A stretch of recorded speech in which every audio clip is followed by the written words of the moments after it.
Hi everybody, this is going to be a video on the Accu-Force rim that I currently own. I have ordered from Simxperience a replacement just for the rim itself. As you can see here on my terrible camera, it's alcantara, which is really nice, but after 3 years of hard use it's gone a bit yuck. I'm having focusing issues. There we go. Yeah, I've tried alcantara restoration techniques on YouTube and all sorts, and it helps about 5%, and then as soon as you use it again it's back to flat, shiny, sticky human slime yuckiness. So yeah, it's pretty, but it's more of an ornament rim than anything. Cool. Yeah, my red band's gone astray. Sorry, my cat's being a pain.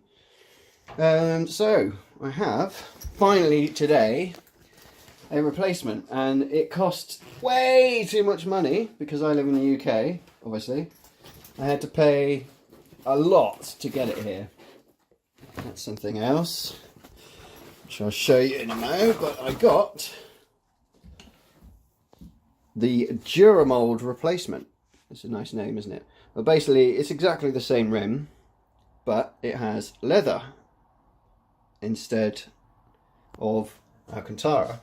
I wish the alcantara would last forever and I would keep it forever, but this is going to be a lot more comfortable, and you don't have to wear gloves with this. Like, anybody who used this rim, I forced them to wear some sort of gloves because it's just disgusting the amount of sweat and stuff will go into it. But at least with this, you get sweat in it, but it won't be all sticky and gross.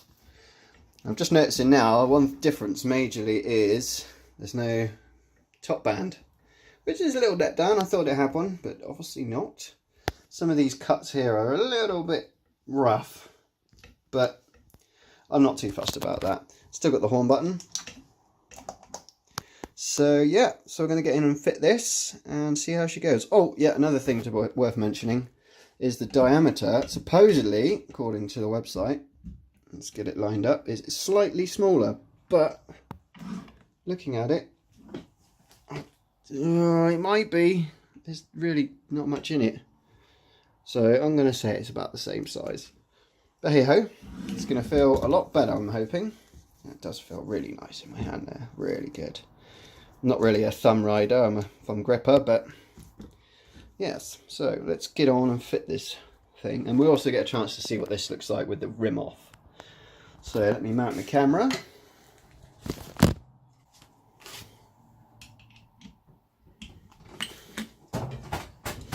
Okay, let's get this puppy off.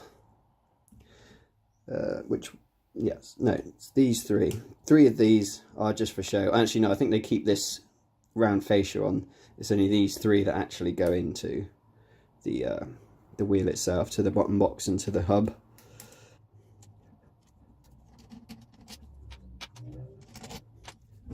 Now, I have to be careful not to rip this off, because I'm pretty sure there's wires connecting this button in.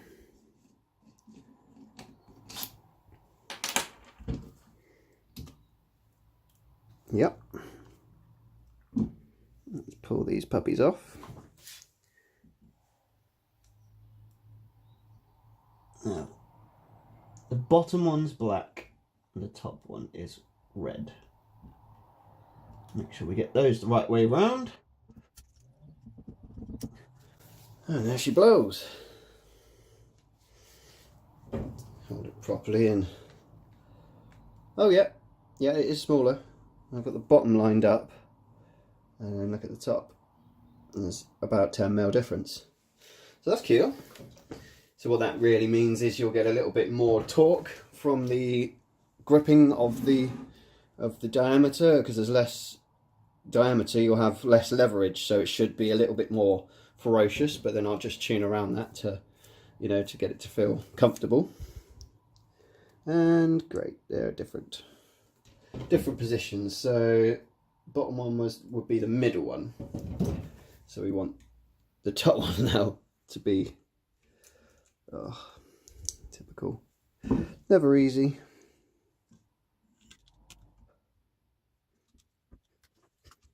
Okay, it's already looking better, that's for sure. So now let's get these bolts back in once we get it lined up properly.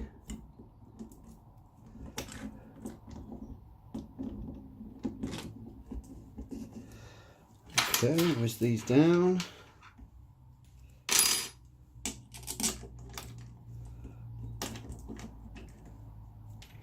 Oops.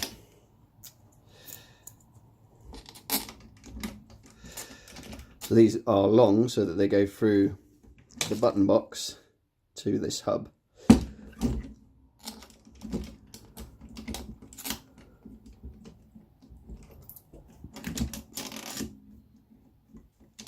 A little bit fiddly.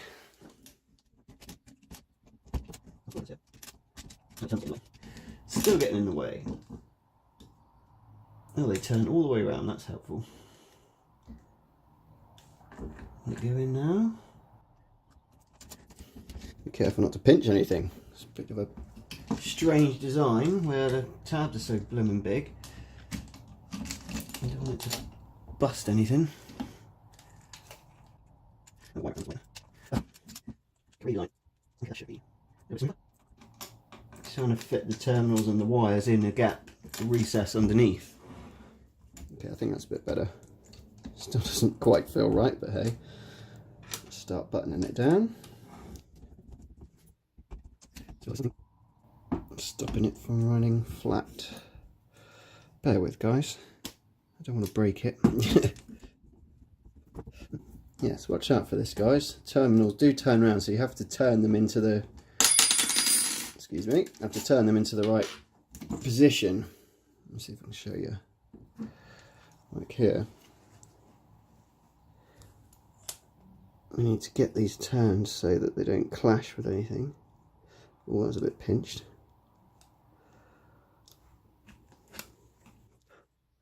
Okay. Luckily I fit things like this for a job, so at least I'm sort of experienced. Not massively. Oh, this is actually more difficult than what I do for a job, I think. If you do wonder, I work for a company that makes gas detection systems that use lasers to detect gas particles, certain chemical particles in the air. And they actually are the most expensive gas detection systems on the planet. Hey, hey. Another claim to fame for Southern England, Paul and Bournemouth. Many companies that are world famous around here, like Sunseeker and DeVilbiss, the paint spraying guns. But you don't care about that. Just got to make sure we're not pinching any wires, because I will cry if I can't use my horn. Giggity. Oh, they're going in the hole. There is a sponge in there, so I guess that's what it's sat against. It's giving me a weird wobble. So we'll just go down a few turns on each bolt and see how it looks. Oh, my out of shot here, sorry. Not that you care about someone doing up Allen keys, but it's part of the process, so I thought I'd share it. But we'll build up to the other parcel that's arrived in a moment. Okay, yeah, that feels good. That feels real good. Looks good as well. I'm not going to go massively tight, there's no real need for it to be wrenched down, but oh yeah, look at these lumps here. Look at that there, that's really cool. Yeah, looking pretty sweet. So what's in the other box then? Okay, I'll show you. This is the reason I actually made this order. The wheel is, I just thought, well, since I'm getting something and paying, what was it, $68, £50 postage, and then £45 tax, import tax. Christ. But yes, this is the puppy I wanted to get. This is a spare quick release. Exactly the same as that. For some reason they send you the hub part, which is actually fixed to the wheel. I don't need one of these whatsoever. I suppose a spare's a spare. Probably end up going in the bin in about 10 years.